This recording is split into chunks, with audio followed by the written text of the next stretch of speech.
Bismillahirrahmanirrahim. Assalamualaikum warahmatullahi wabarakatuh. Eh, Pada kesempatan kali ini saya akan mempresentasikan tugas analisis laporan keuangan PT Fast Food Indonesia Tbk. Nama saya Arvido Abdul Aziz, NIM 22423010.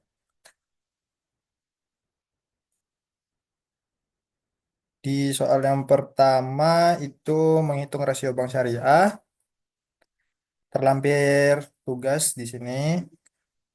Kemudian masuk di komparasi kinerja kedua bank syariah. Yang pertama ada aspek likuiditas pada rasio FDR.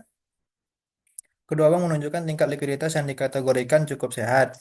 Berdasarkan rubrik yang di atas, FDR Bank A tercatat 93,9%, sedangkan pada Bank B mencapai 99,2%. Angka ini menunjukkan bahwa Bank B lebih agresif dalam menyalurkan dana pihak ketiga menjadi pembiayaan, namun dengan konsekuensi bantalan likuiditas yang lebih tipis dibandingkan Bank A. Sementara itu, Bank A memiliki ruang likuiditas yang sedikit lebih longgar sehingga lebih aman menghadapi resiko penarikan dana mendadak. Kemudian yang kedua ada aspek tingkat pengembalian dari pembiayaan dan investasi atau rasio NIM. Pada aspek tingkat pengembalian dari investasi dan pembiayaan atau NIM, Bank A mencatat 2,5%, sementara Bank B berada di 6,4%. Perbedaan yang cukup lebar ini menunjukkan bahwa Bank B mampu menghasilkan tingkat pengembalian yang lebih besar dan baik dari aktivitas investasi dan pembiayaan yang dilakukannya. Sedangkan Bank A relatif lebih rendah yang dapat disebabkan oleh strategi penyaluran pembiayaan yang lebih konservatif, tingkat risiko yang lebih rendah atau margin keuntungan yang lebih kecil dari portofolio pembiayaannya. Kemudian masuk pada aspek yang ketiga yaitu aspek efisiensi biaya operasional atau rasio BOPO. Aspek efisiensi biaya operasional menunjukkan perbedaan penilaian. Berdasarkan rubrik, Bank A dikategorikan lebih efisien, sedangkan Bank B sangat efisien. Hal ini mengindikasikan bahwa Bank B mampu mengelola biaya operasional relatif terhadap pendapatan operasional dengan baik. Namun, jika mengacu pada nilai BOPO yang tercatat, Bank A memiliki rasio 5,7% dan Bank B 38,6%. Angka yang secara umum mengindikasikan Bank A justru lebih unggul. Perbedaan ini memungkinkan berasal dari metode perhitungan atau kriteria rubrik yang digunakan pada penilaian. Kemudian pada aspek yang keempat yaitu aspek kecukupan modal atau rasio CAR. Kedua bank memperoleh predikat sangat sehat pada aspek kecukupan modal. Bank A mencatat rasio CAR sebesar 30,3%, jauh di atas Bank B yang memiliki CAR 11,7%.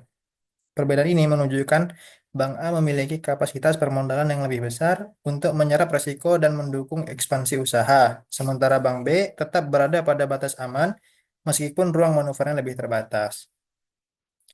Kemudian di aspek kualitas pembiayaan atau rasio NPF, Bank A dinilai kurang sehat dan B sangat sehat pada kualitas pembiayaan. Namun, angka NPF neto menunjukkan Bank A sebesar 0,4% dan Bank B sebesar 4,9%, yang secara umum menandakan Bank A memiliki kualitas pembiayaan yang lebih baik. Perbedaan antara data rasio dan penilaian ini kemungkinan disebabkan oleh kriteria tambahan pada rubrik seperti bobot kolektibilitas atau volume pembiayaan bermasalah dalam periode tertentu. Kemudian yang keenam itu tingkat probabilitas berdasarkan aset atau ROA. Kedua bank dikategorikan sangat sehat dalam hal profitabilitas berdasarkan aset. Bank A mencatat ROA sebesar 1,8% dan Bank B sebesar 0,7%. Hal ini menunjukkan bahwa Bank A menghasilkan laba yang lebih tinggi per unit aset yang dikelolanya. Kemudian di aspek yang terakhir yaitu tingkat profitabilitas berdasarkan modal atau ROE. Pada aspek ini, Bank A mendapatkan predikat lebih profit dengan ROE 12,4%, sementara Bank B dengan ROE 11,8%. Perbedaan tipis ini menunjukkan bahwa Bank A memberikan tingkat pengembalian modal yang sedikit lebih tinggi kepada pemegang saham dibandingkan Bank B. Kesimpulannya, secara keseluruhan, Bank A lebih unggul dalam aspek kecukupan modal, profitabilitas, serta memiliki rasio NPF yang lebih rendah, yang menunjukkan kualitas pembiayaan relatif lebih baik secara angka. Namun, Bank A perlu meningkatkan efisiensi operasional dan NIM untuk memperbaiki tingkat pengembalian dari pembiayaan dan investasi. Di sisi lain, Bank B menonjol dalam efisiensi operasional dan memiliki NIM yang lebih tinggi, namun perlu memperkuat permodalan dan menjaga likuiditas agar tidak terlalu ketat. Perbedaan ini mengindikasikan bahwa Bank A cenderung lebih konservatif dengan bantalan modal yang kuat, sedangkan Bank B lebih agresif dalam penyaluran pembiayaan dan pengelolaan efisiensi biaya, namun dengan resiko likuiditas dan modal yang lebih ketat. Kemudian pada soal B, kita akan membuka file Excel pada analisis laporan keuangan PT Fast Food Indonesia Tbk. PT Fast Food mencatatkan total aset dengan rata-rata 3.698.808. Kemudian ada total kewajiban di 1000 di 1.817.614 dengan total ekuitas 757.529.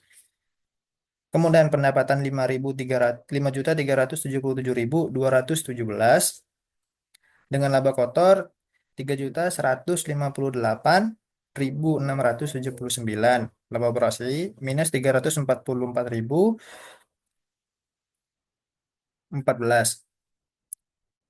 Kemudian laba bersih minus 397.606, NPM-nya minus 7,7% atau yang 1,5 kali, ROA minus 11%. Kemudian ada GPM dengan rata-rata 58,6%. Kemudian ada OPM minus 6,8%. Kemudian ada NPM minus 7,7% dan atau 1,5 kali. Kemudian masuk di analisis peer group. Di sini saya menambahkan tiga kompetitor sejenis dari PT Fast Food, yaitu ada PZAA, ada Enak, ada MAPB. Di sini tercatat bahwa PZAA memiliki aset 2.297.958 dengan kewajiban 624.556, modal 1.122.972, kemudian revenue-nya 3.343.524, laba bersihnya minus 30.5.642 atau 1,5 kali, NPM minus 1,10%, ROA minus 2% dan ROE minus 3%.